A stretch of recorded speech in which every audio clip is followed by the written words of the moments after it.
All right, the webinar is about to start in a minute. We're waiting for the last people to enter the webcast, and we will start in about a minute or so. Normally, Tracy, actually, I put on some music, but I don't have my background music here. So I'm just going to chat to the people. You want me to sing to everyone? Well, that's up to you. That's up to you. That's not going to happen. Maybe for next webinar, we should practice something and try to make like in harmony. We could like welcome everybody. It's not going to happen. Okay, now we're just going to bring some music next time again. I'm in another studio, and normally I have this big speaker next to my microphone, and I'm going to put on some techno music or lounge music, but I already got feedback online saying it's more quiet than normal when we get started. Oh, really? That's cool. That's very cute. That's going to be fun. It's going to be fine. So I don't want to keep people who are here just on time waiting too long. So I guess we're just going to start off. And let's start by introducing ourselves and welcoming everybody to this tips and tricks on adoption for Office 365. Yes. So, Tracy, who are you? So maybe some of those on the call has been on some of my webinars or has actually chatted to me at some of the conferences. So I'm just a crazy pants-wearing, motorbike riding chick all the way from South Africa, and I'm passionate about helping people, and of course Office 365 as well, as you know, Maarten. I mean, whenever we see each other, we have quite a big chat about that. And then just also, if you guys want to reach out on Twitter, there's my blog address and the website as well. I'm sure we can share some of these details again afterwards, but I'm more interested in who you are, Maarten. Well, my name is Maarten Visser. I'm from the Netherlands. I also am on a mission to helping people get basic skills regarding IT, of course, mostly focusing around SharePoint, OneDrive, Office 365. We run a blog which is focused on helping the masses. There's so much cool technology out there, and there's so much we need to do to help having those basic skills around SharePoint, OneDrive, and Teams. And that's my mission, especially for this year. I really want to make some impact. So this is my Twitter account. On our website, I do some videos. I do some videos on LinkedIn. And very happy to talk to you guys today about this interesting topic of user adoption. That's great. So I think from my side, Maarten, thank you so much for arranging this. And then just for everyone on the call, it's easier to apologize up front. I know that I speak very fast, and I just don't think I can talk slower even if I tried. Okay, so I do talk very fast, and I have a lot of slides that I have to cover, and Maarten's got some really great stuff to share with us as well. So understand that we are going to go through all our slides, and there is a recording that will be shared afterwards, as Maarten has confirmed with me. So you can definitely go and watch this again afterwards and just catch up if there was something specific. So I'm going to go straight into my slides. And of course, the topic is tips and tricks for user adoption for Office 365 or Microsoft 365, or I think in general for cloud technologies, it's the same basis that we need to cover. The first thing I am going to talk about is digital literacy and the impact on adoption. I've had a lot to say about that the last 3 or 4 years, and I'm still not bored of it. So I want to talk about the evolution of finding stuff as well. I've got some crazy ideas I want to share with you to have more empathy with your users and understand where they come from. I'm also going to look at how we deliver IT support and how I think that should change. Also want to talk about how users can smell your fear. That's an interesting topic. So we'll have a quick chat about that. And then yes, over adoption is a thing. So we'll have some fun just chatting about that as well. So first up, as mentioned, I want to talk about digital literacy and the impact on user adoption. So in the last couple of years, I've done some serious research on PC literacy, actually. I mean, it wasn't always called digital literacy, and these days it's much more digital literacy. And I came across a great survey that was done between 2011 and 2015. and 33 countries, and 215,000 people completed the survey. And that's pretty much the statistics. And if I can just, I'm not going to break this down now, but if I can tell you that the level 3 strong right there at the top is your normal power users.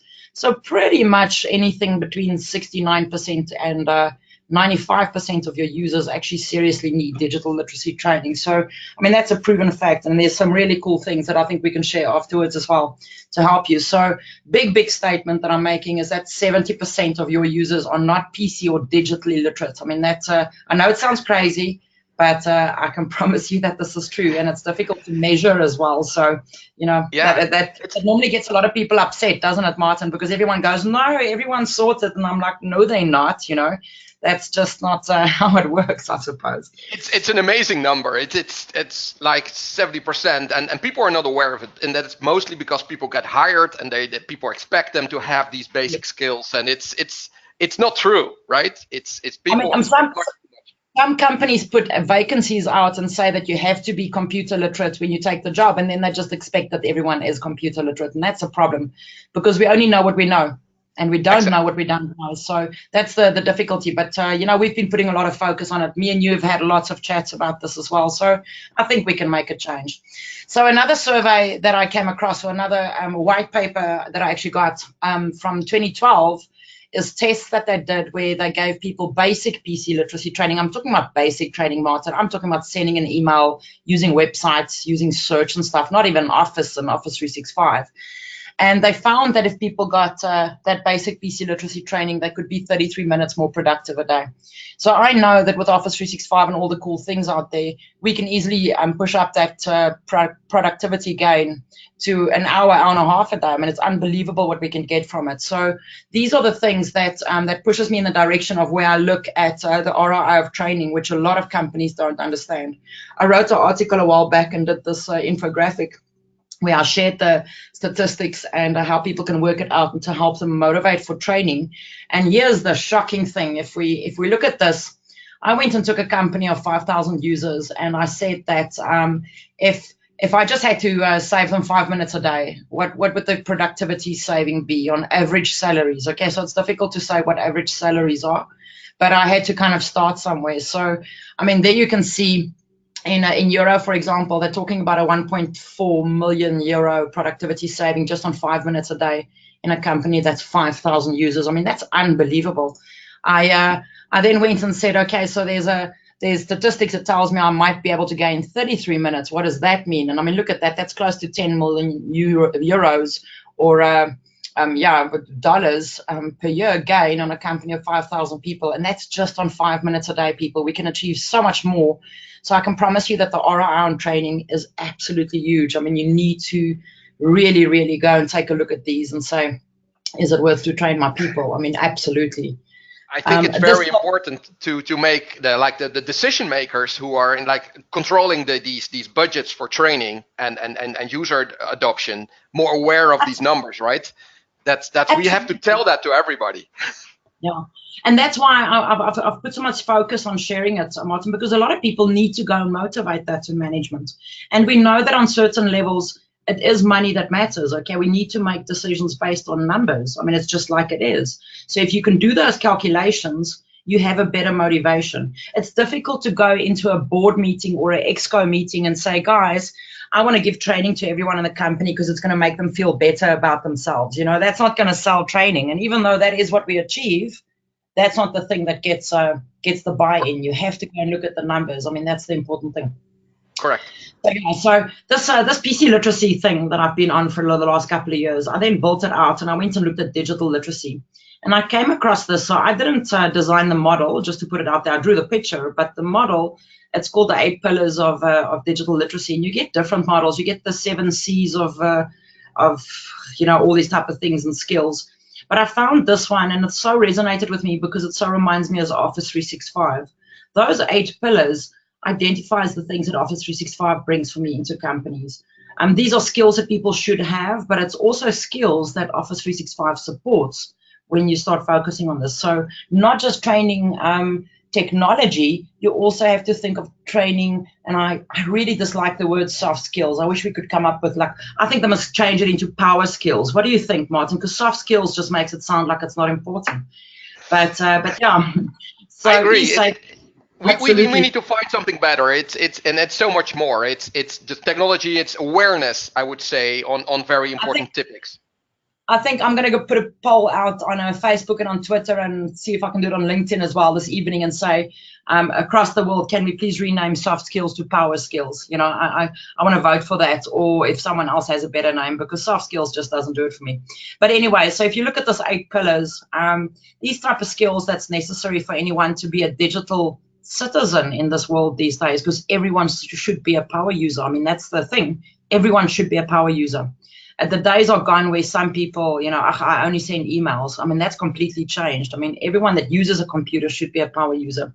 And any of these things Office 365 also supports, but it's a catch-22, because also if you don't start focusing on those, it will also affect the adoption for Office 365. So if people are aware of these skills that's necessary, that can further develop, and then, as I said, Office 365 and the features and the apps and services actually supports these skills as well. So as soon as they understand, for example, what e-safety is, and what they need to be careful of, and why passwords are important and stuff, then when you train them on OneDrive, for example, they'll understand that how you can share files in OneDrive securely and safely, how you can set limits on, you know, how long the URL is available, and things like that all ties into e-safety. Or creativity. I mean, I can just think of 3 million things to say about PowerPoint that's amazing, or Sway, or Stream, or using forms. I mean, there's just so many amazing things. So this is something that I use to roll out Office 365 in companies as part of the change management program. This is how I introduce Office 365 to users, part of the awareness campaign. So this is very close to my heart,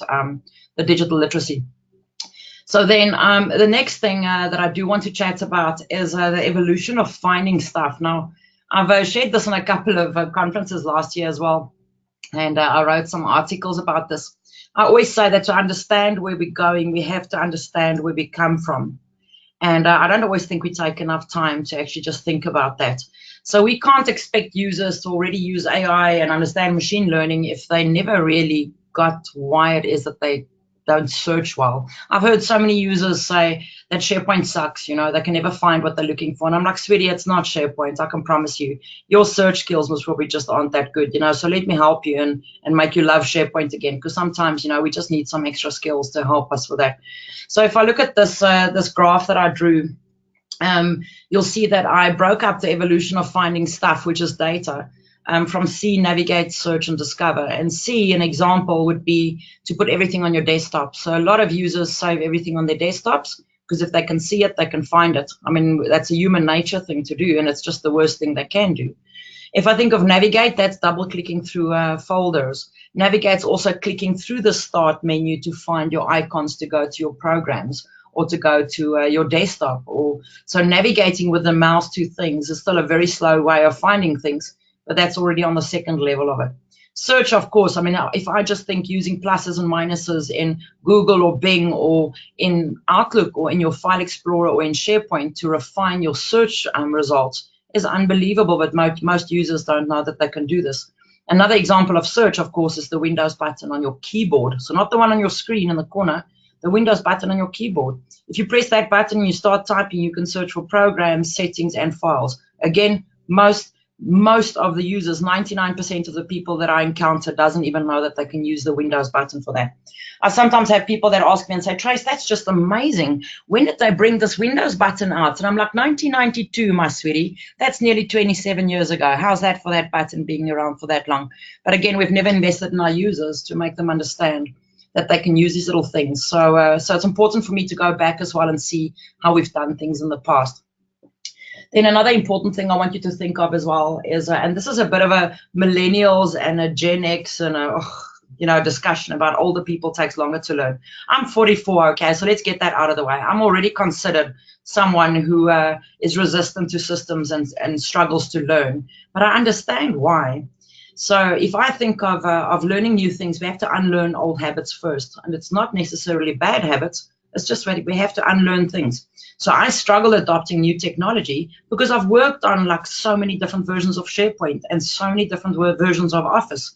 And I worked on Lotus Notes and Lotus 123. And I used to be able to get the directory of my files on my computer by going to DOS, people. So when you bring new technology into my office, I struggle because I've got all this muscle memory with older systems. People that haven't used a lot of tech in their careers, that are very brand new to it, adopt new technology a lot faster. So that's just one of the things I want you to understand as well. It's not that older people are more resistant. We just have a lot more experience with systems, and that's why our heads are telling us to take a different route. So please have empathy for that as well. I think that's very, very important for me. Then, of course, here's one. I don't know how many people I've got on the call that works in IT departments, but I'm going to step on toes very quickly. And I know that you know where I'm going to go with this, Maarten. I'm going to use Maarten as an example, okay? So my name is Tracy, and I am run the help desk in our company, and Maarten works in HR, okay? So my phone rings, and I pick up, and of course, it's Maarten. He says, hi, Trace, it's Maarten. And I immediately just want to have a heart attack, because Maarten's phoned me like 10 times this week already. We know what Maarten's like, okay? He just breaks something every day. I mean, I can't do this anymore. I mean, while I put Maarten's call on mute, while I've muted him, I'm actually on LinkedIn looking for another job. I'm so over this job. I can't do help desk anymore. I'm so sick and tired of users that keep on breaking things. You know, I just can't do this. So anyway, I eventually take the call back. I said, Maarten, how can I help you? And he says to me, someone's deleted his Excel. Yeah, right?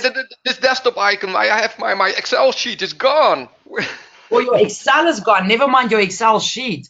Maarten's telling me that someone's deleted his Excel, because Maarten doesn't understand that he can delete his own things, okay? We always think it's someone in IT that logs in and deletes stuff off our computers. Now, let me tell you what. When a user tells me that a program's been deleted off his machine, I'm pretty convinced he's deleted the shortcuts on his desktop. Or he's dragged it into one of the folders, or he's zoomed out and it's so small and he can't see it. Or, you know, who knows, he just accidentally deleted it. Am I right, Maarten? That's most probably what's happened, is you lost the shortcut on your desktop to Excel. Yeah, I can't see it. It's gone. It's gone. Someone's deleted it. I know Maarten says this all the time. So the difference is I kind of know, I think, what's happened. You've got to be careful with Office 365 because you actually don't. Something could have been updated last night that deleted icons, okay? So be careful to tell people that you know what's happened. So I'm going to say to Maarten, Maarten, I know what you did wrong. Let's fix this. I'm going to remote into his machine, and I'm going to put the shortcut back to Excel on his desktop. And Maarten thinks I'm a rock star. Tomorrow he's going to phone me again with another annoying thing that's going to drive me crazy. Now it's something else that he's deleted, right? And this is the point that I want to make, people. I didn't help Maarten. I did, though, do what my KPIs state. So IT KPIs, IT support KPIs, or job tasks are to fix problems. I fixed the problem, right, Maarten? Your Excel, your shortcuts back on your desktop, so I fixed the problem. I mean, yeah, you're a rock star. That's why they pay you the big bucks. That's why I get the big bucks, Maarten. We've spoken about that. So the problem is I didn't help Maarten. What should I have done? I should have said, Maarten, I'm not even going to log into your machine, my man. I'm going to tell you how to fix your own problems. Do me a favor and press the Windows button on your PC, okay? Not the one on the screen, the one on the PC. Don't press anything else. Type Excel. And he's going to say, I see Excel. I'm going to go press Enter, Maarten. Don't use shortcuts. It slows you down. So this is what needs to change in IT support, is we need to start putting, and of course we're going to start using little robots, AI and things as well that helps people on help desks. But we need to help people to help themselves, okay? Because then that's scalable. And I'm pretty sure you agree with me, Maarten. I mean, that's how we help people help themselves. And make them that's aware. one of the other things. Absolutely, but that's one of the other things as well, because we have to do that to create lifelong and self-learners. If we don't have that, how are we going to keep up with all the feature updates? We can't train people every day. I mean, that's a concern that I see, and maybe you have some answers for us on that. So we need to focus on creating lifelong and self-learners, and that's tricky when you get when you're dealing with people that are afraid of tech. So in companies, when you look at rolling out Office 365, I call it the mentorship pyramid scheme, and it's a good pyramid scheme, okay?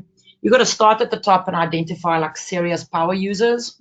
And that's normally sits more on the IT kind of side, the product specialists actually. And they keep their eye on Twitter and Facebook and LinkedIn and the Microsoft sites, and they watch webinars, and they know exactly what's happening in the product every single day. Now, those guys then communicate to the power user forum, maybe on a weekly report, and say, guys, these are the things that's been released. That's pretty cool. Don't try that yet, etc.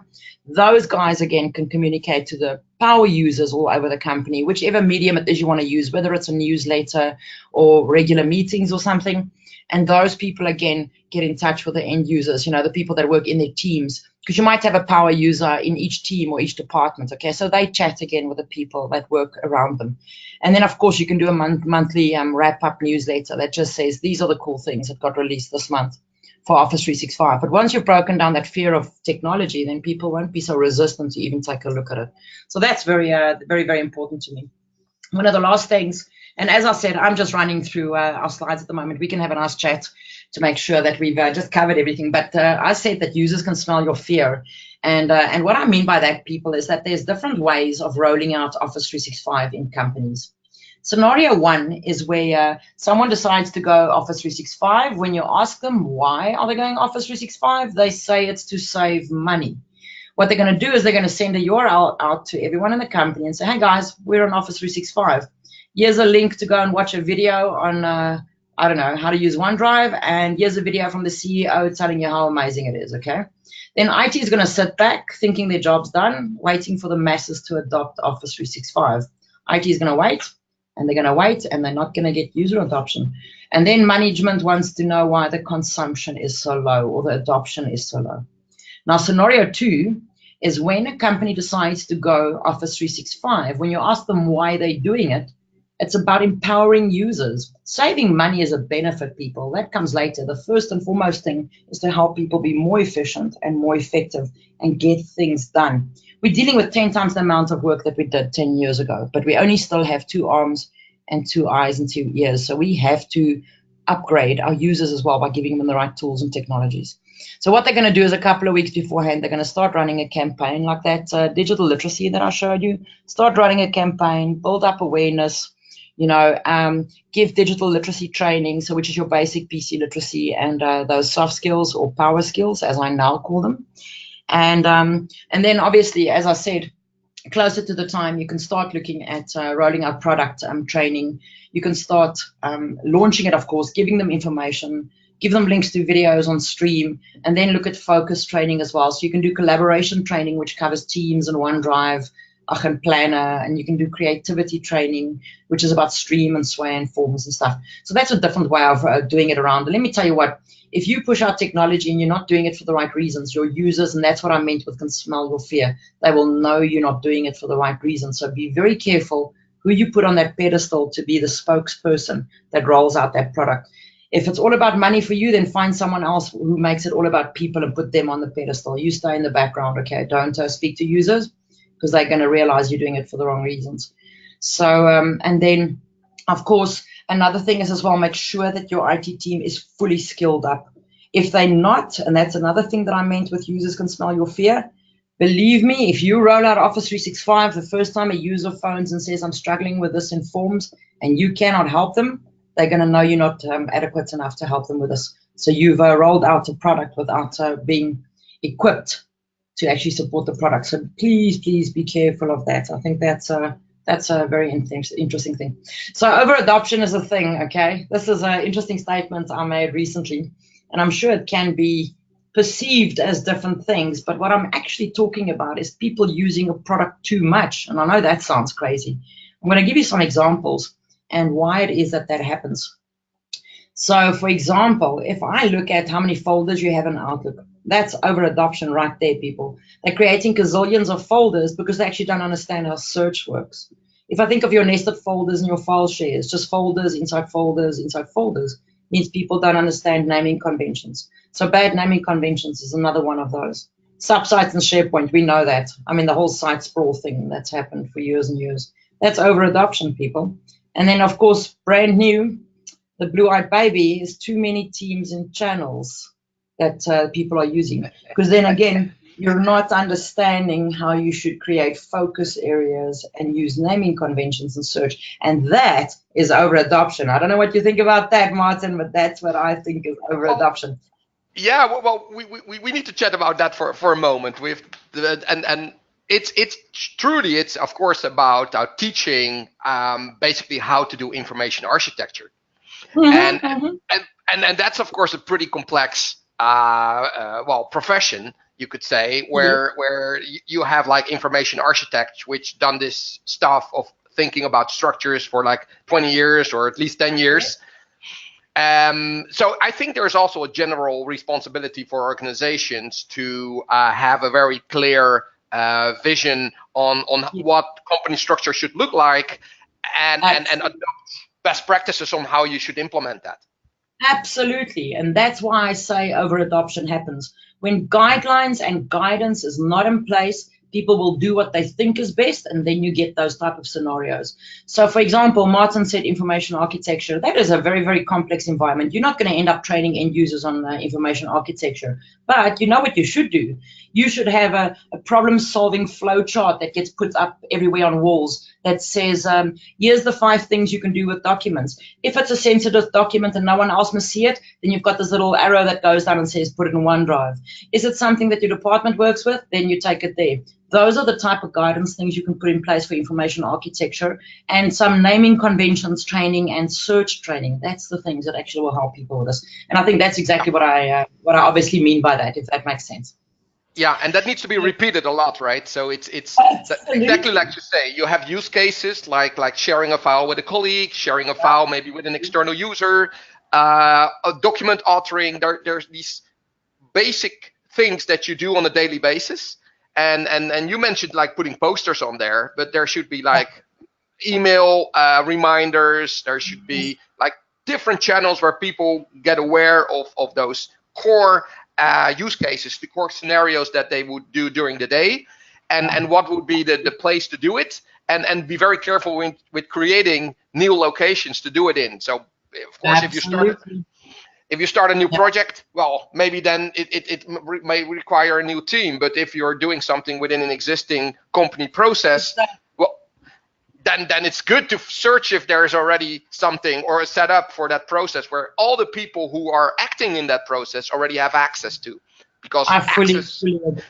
Yeah, it's all about training and helping people. I think what's also important to remember, though, Maarten, is that it's got to be the right people that helps those people. Sometimes someone who's very technical struggles to break it down in a simple form for people that aren't very technology savvy, you know, to get things. And you need to make sure that you get the right people to bring that message down to your end users and your power users, because otherwise it'll just be so confusing, you know. So you can't do that serious tech speak. You can't talk about information architecture and stuff.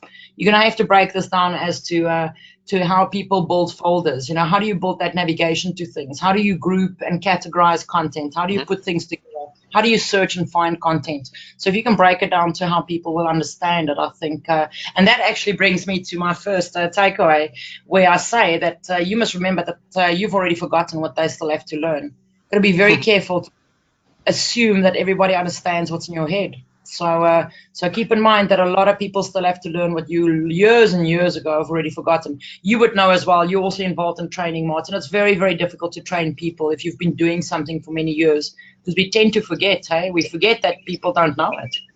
Exactly, and that's a very hard part to always assume that since you've been doing it for so many years, that others will understand. So you always have to start with the basics and do a recap on that before you're going to tell something about like the next level on top of it.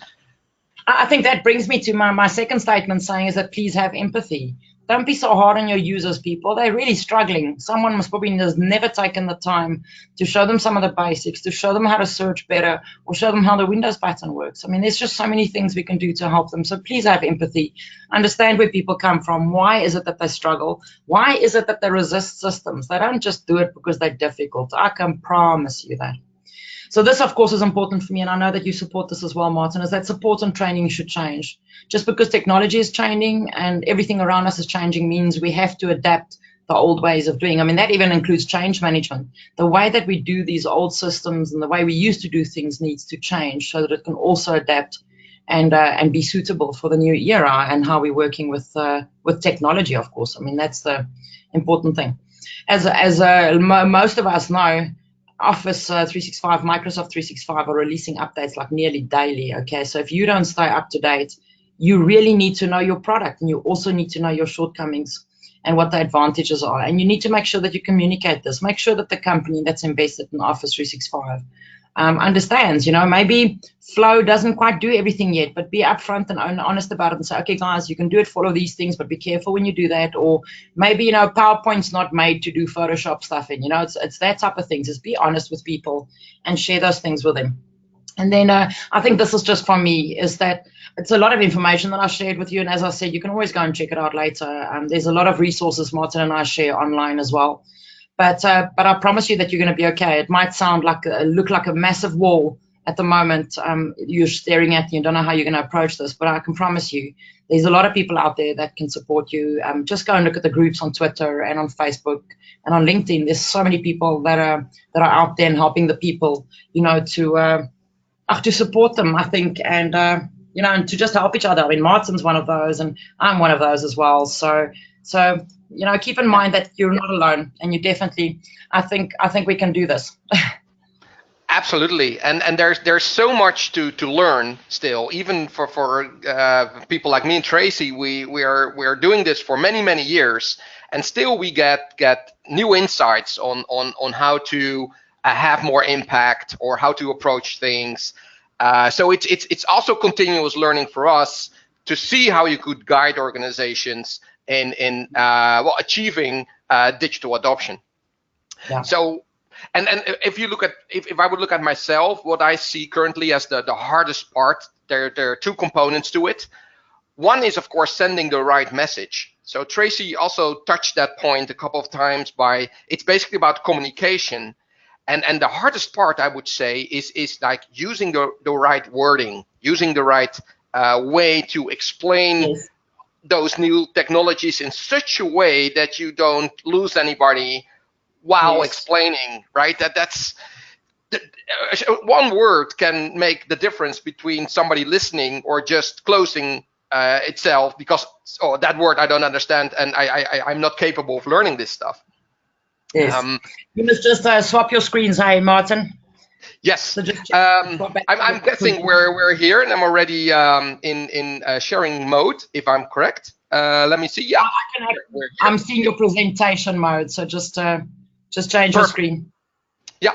Oh, really? Okay. Thank you for the heads up. I'm seeing the two screens. No. I see it here on my display too. And that's kind of funny. So that's actually a thing that I did. Well, just before we started, I changed the screens from left to right. And by doing those. So just for everyone on the call, so what Maarten and I've done, obviously I'm in South Africa and Maarten is in the Netherlands, right? Correct. And this is how amazing technology is. We've shared the same slide deck and we've swapped presentations. So he's actually going to present from that side now. So how awesome. There we go. Sorted. And I'm going to hand over to Maarten. Thank you. So communication is the first part that is very important, and training yourself in explaining whatever you want to explain to end users, maybe in front of the mirror over and over again, and maybe even doing it towards your parents or your children, and just checking if they are capable of understanding your messaging. So that's a very important thing. That the messaging we have to make that perfect to reach as much people as possible. The other thing that I'm going to tell you about now is, and Tracy already told, it's about continuous learning. And if you want to set up continuous learning, you need a way to get rid of all the effort that is needed to do the organization, the planning, all the follow-ups on webinars and classical training and whatever messaging you're putting out there towards your employees. It's very important that we're going to implement many ways of automation, because if you won't be doing so, a big part of the resources that are available to do digital adoption within a company will get burned in administration, project administration, running campaigns, and all that kind of things. So what I will be doing in the next 10 minutes or so is showing you some examples on how we can limit resources, which take a lot of like overhead in money, but also in personal effort, and see how we could scale that towards, well, within your own organization, or if you're working at an IT company, bringing adoption services, how you can bring automation to your customers and make sure you can have bigger impact, reach more people, and don't burn too much time and effort and money on just doing repeating tasks that well, are a pity. We have a limited amount of resources available to do adoption, so we really have to use what we have and start doing automation. And the example that we have been using and we have been focusing on is looking at marketing automation. Marketing automation is, of course, coming from sales. And if you look at that particular profession, in the last 5 years, you've seen some big companies really looking at how could you effectively convert people who like visit your website or for some reason engage with your company, convert them in being paying customers, basically.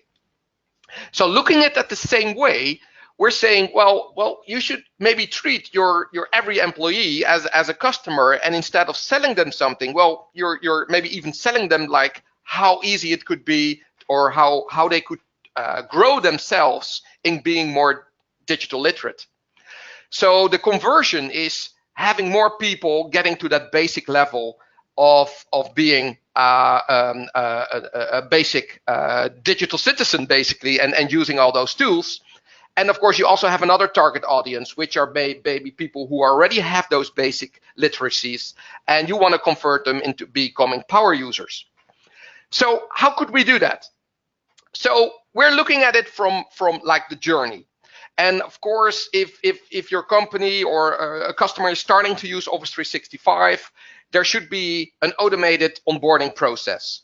Or when you would be introducing a new technology to your company, you should have an automated process to at least start with some kind of assessment in understanding what the current skills are of your employees regarding that particular technology. And based on that assessment, and you could do automated communication. So it's basically like sending out emails, since email is still the most important way to reach people within an organization. But if you have a specific audience or a more mature organization towards internal communications, it might also be a Teams bot who is going to start a conversation with you, or it could be a chat bot on a particular page, or whatever that could start the communication with you in a digital way. Of course, you still have traditional ways like setting up posters and leaflets and other things that are more in the physical world that you could use to do communication. But it should always be backed by automated communication, since it needs to be repeated. If you send an email, there's a big chance that at the moment the person receives it, it doesn't have time to read it.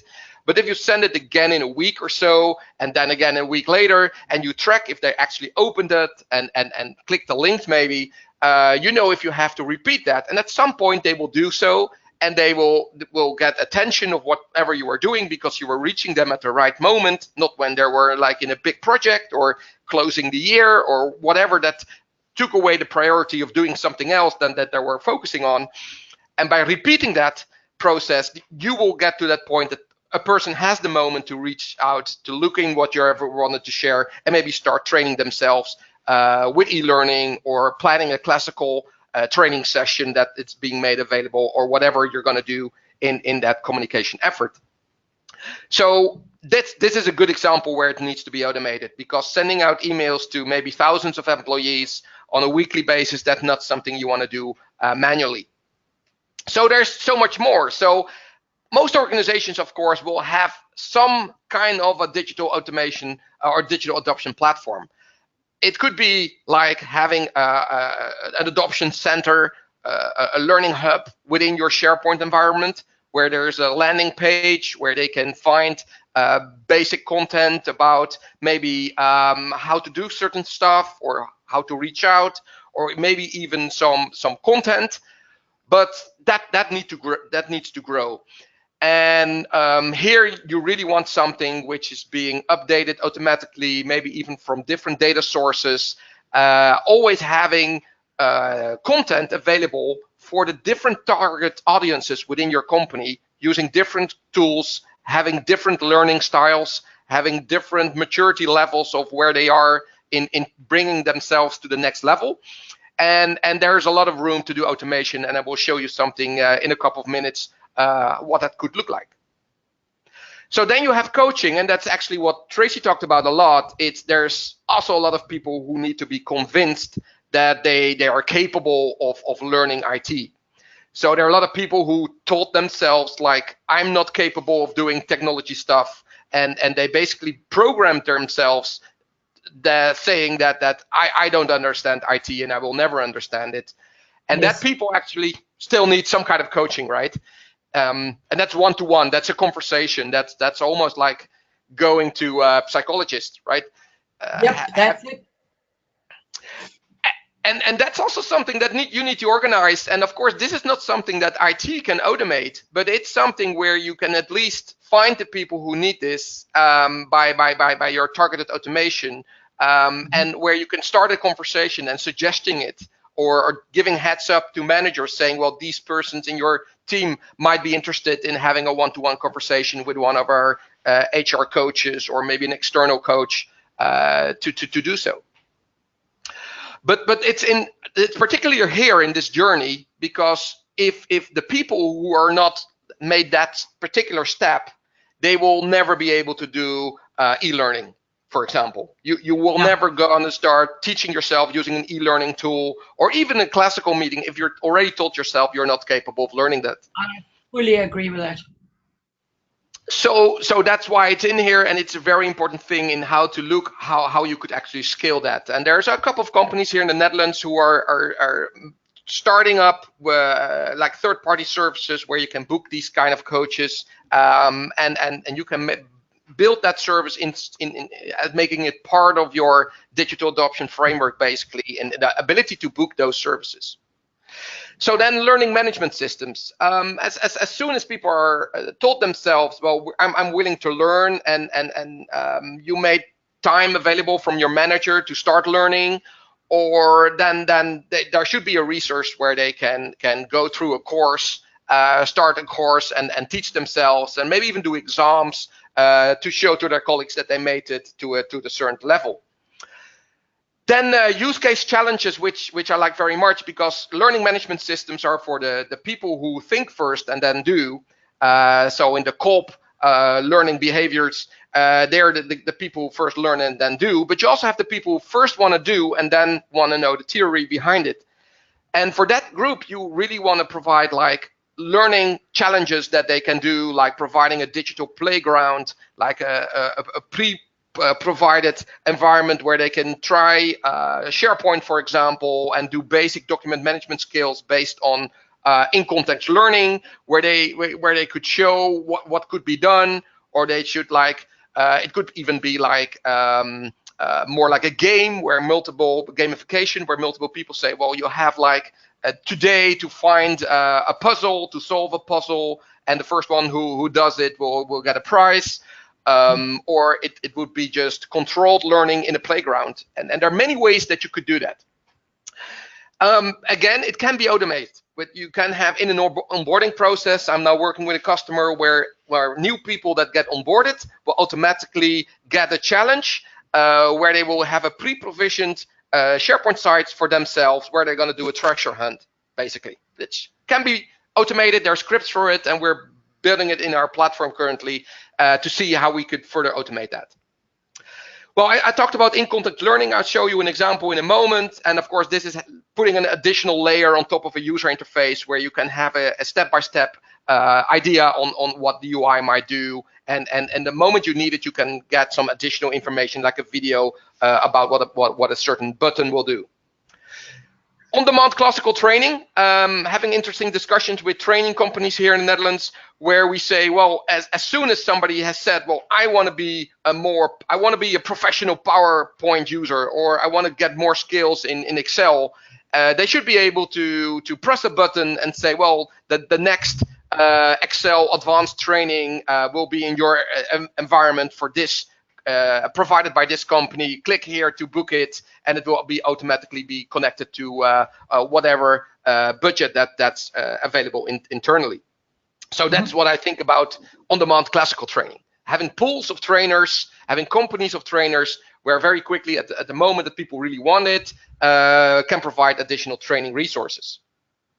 And here we come to the most important part, and which is really about the repeated cycle of bringing people to a higher level of training, and that's about optimizing their skills.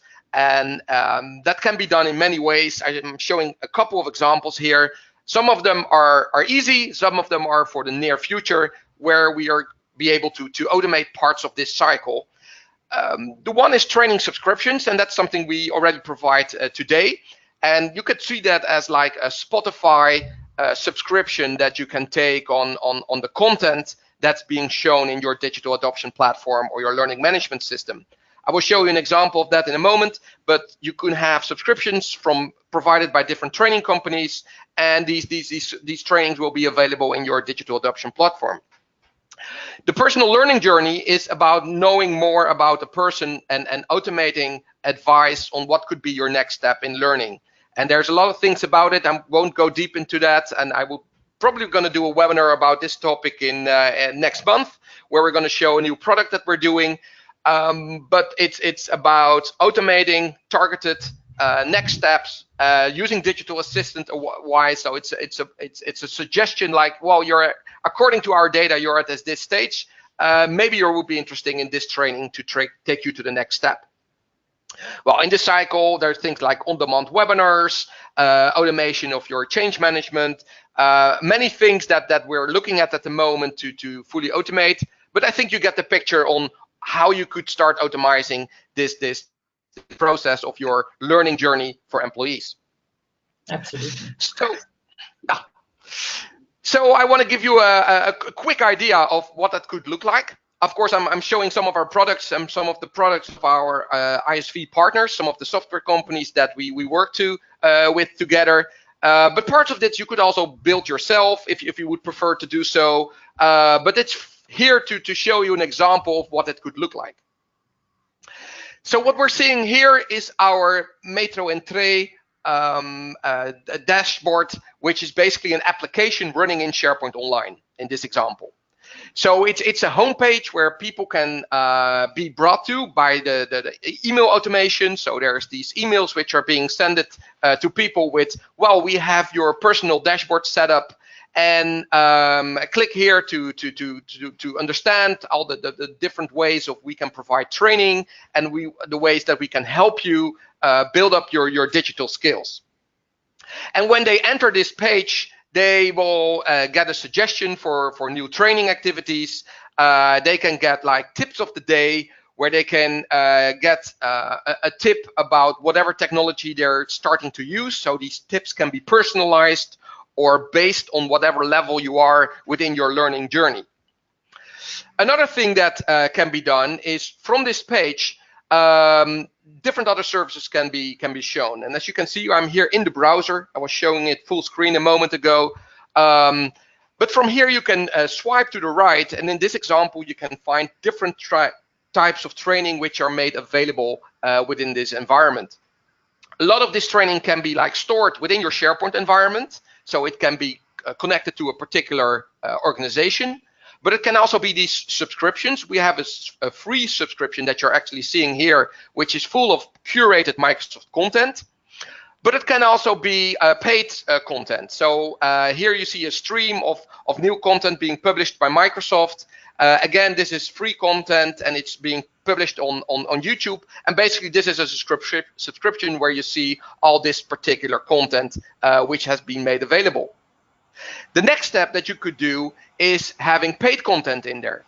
And what you're seeing here is an integration with a product called Guardians. And they have these subscriptions from different content providers. And basically, you could click one of these trainings. You can open it. You can watch training videos, people explaining certain topics. You can get like exams and questions. And basically, it's a whole course that you can buy as a subscription, providing you information about a certain topic. So Guardians is one of our partners which provide this technology, and they have many different content providers in Dutch, in English, and other languages, which can be integrated as a learning management system in your adoption platform. Another example I have here is an Office 365 bot.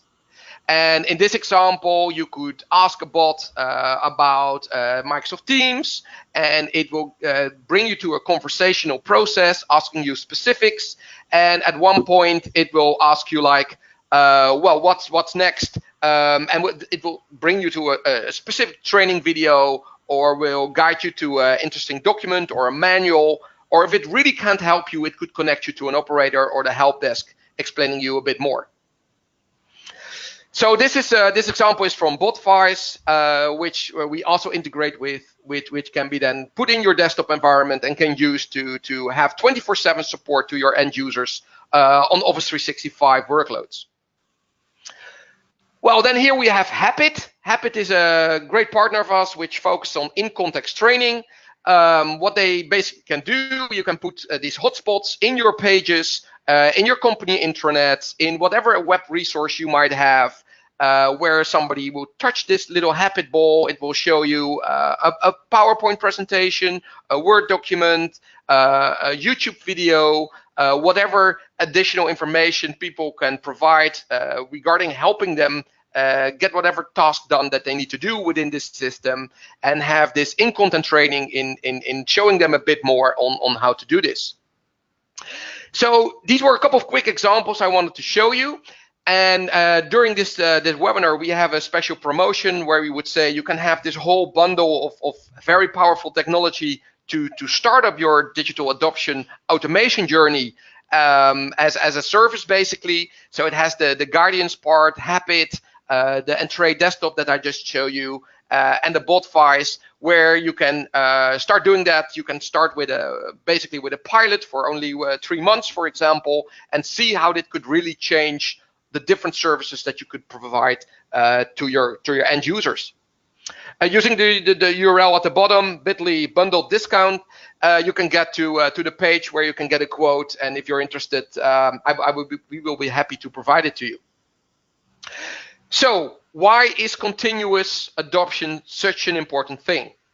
So in this graph, we're basically showing like if you're an organization and you're not like investing deeply in digital automation, you will basically at some point in time, you were really going to be left behind compared to your competitors.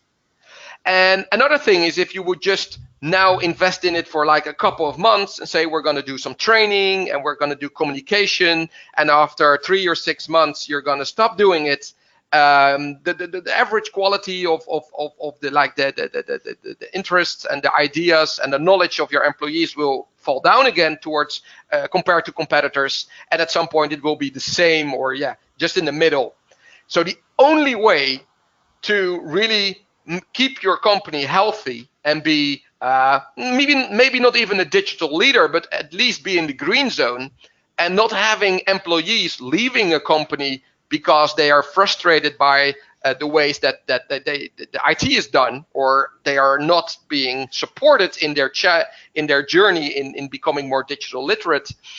The only way to do so is in really investing in this continuous adoption and see how you can make the most impact. So with that, basically this was my story on this continuous adoption approach, and what different tools and technologies and of course services that you have to provide internally to your employees could be part of that. And with that, I'm basically opening up the mic, and I would love to have some discussion with Tracy about these topics. You can also post your questions or ideas in our chat window, and we will be very happy to answer whatever question you might have. So that was great, Maarten. Thanks, man. And I'm always so not surprised, but it's always so nice to work with someone that kind of just has the same ideas. You know, it's so nice to get that sound check where you know that you're doing the right thing and we care about the same things. I mean, that's always very important for me. So yeah, that's cool to see that we agree and that it's good and that we're fighting the right battle, isn't it? Absolutely. Yeah, we're absolutely at the same way of thinking in what needs to be done. And of course, there's much more media coverage on the topic than a couple of years ago, which is good. Yes. Like if you started talking about adoption in a SharePoint project, for example, a couple of years ago, well, if you did your best, you might be able to sell 1 or 2 training sessions to a group of end users. But luckily, the digital transformation is also a topic being picked up by Microsoft for the last couple of years, and it's getting more and more traction, which is great. But now it's time for action. I fully agree. I'm definitely being taken more serious lately. In the last year, I had people that sit up and listen, which was great. Where before, it just wasn't seen as important, like, yes, that's fine, but okay, well, we'll do it later when there's budget, or let's just first roll out the project and, roll out the product, and I don't know. And then it just never happens. And I'm glad to see that there's change. I'm very happy to see that there's change. So I'm very excited for the year that's coming. I mean, like in South Africa, we're getting our data centers this year. So that's going to make a huge difference when it comes to the consumption of and the adoption of the cloud technologies, because a lot of big companies are going to move over. So I'm very excited for that. That's good. Yeah. So yes, we're seeing the same thing across the other countries, where there were always some barriers in improving technology and doing Office 365 as getting a mature platform. And of course, Office 365 is the core of this chat also, and it's just the difference, of course, in how many companies just had these very limited IT platforms, which always had like big gaps in it. Due to the limited amount of money that could be spent on their infrastructures, right? Yeah. And now we are at this point that with the click of a button, all the employees could have this very mature productivity platform, which is the same as the big multinationals, even if you're like a 10-people shop, and still have the quality of IT backend as these very big corporations. And now is the moment to really to leverage that, and I would even say that for small and medium businesses, the impact will be even bigger in because you have limited resources, and the better you could really leverage those resources in being more powerful in using technology, it will make a bigger impact in like percentage wise, as a big corporation, which always incorporates like a percentage of people not working at all, or very limited, or having much bigger margins when it comes to the need to be very productive and make money. Yeah, right. I think just from my side, and for everyone that joined us on the call, thank you so very much. Thanks again to Maarten as well. Please know that you can reach out to us on Twitter. I'm at TRACY for Tracy VDS. And of course, Maarten, I can't remember what your Twitter handle is immediately now offhand. It's M Visser, M Maarten, and then Visser, VISSER. Yes, I see there's at least 50 people still in the call. So I want to say to everybody, thanks for watching and being part of the webinar. Great you were here. And for some of the others who might want to ask questions afterwards, I'm sticking here for at least for as long as there might be any questions, and answer them. Okay, cool. Yeah. So I will stop recording. And again, thank you for being here. I hope this was useful in engaging with your employees or your customers and making more impact. And hope to meet you. And please send out these questions if you have any, because we're here. Absolutely.